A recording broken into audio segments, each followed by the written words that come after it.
शुरू अल्लाह का नाम लेकर जो बड़ा मेहरबान निहायत रहम।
और तुम लोग बात पोशीदा कहो या जाहिर, वो तो दिलों के भेदों तक से वाकिफ है।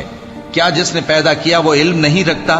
वो तो पोशीदा बातों तक का जानने वाला है, हर चीज से आगाह है। वही तो है जिसने तुम्हारे लिए जमीन को हमवार व पस्त बनाया, तो उसके रस्तों में चलो फिरो और अल्लाह का दिया हुआ रिज्क खाओ, और तुमको उसी के पास कब्रों से उठकर जाना है। क्या तुम उससे जो आसमान में है बेखौफ हो कि तुमको जमीन में धंसा दे और तभी वो थरथराने लगे?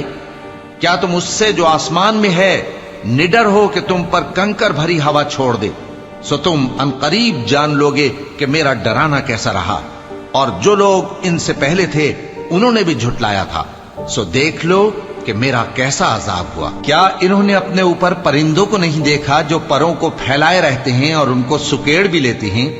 रहमान के सिवा उन्हें कोई थाम नहीं सकता, बेशक वो हर चीज को देख रहा है। भला ऐसा कौन है जो तुम्हारी फौज बनकर रहमान के मुकाबले में तुम्हारी मदद कर सके? काफिर तो धोखे ही में है। भला अगर वो अपना रिस्क बंद कर ले तो कौन है जो तुमको रिस्क दे सके? लेकिन ये सरकशी और नफरत में फंसे हुए हैं। भला जो शख्स चलता हो मुंह के बल औंधा, वो ज्यादा राह रास्त पर है या वो जो सीधे रास्ते पर सीधा चल रहा हो? कह दो वही तो है जिसने तुमको पैदा किया और तुम्हारे कान और आंखें और दिल बनाए, मगर तुम कम ही एहसान मानते हो। कह दो कि वही है जिसने तुमको जमीन में फैलाया और उसी के रूबरू तुम जमा किए जाओगे।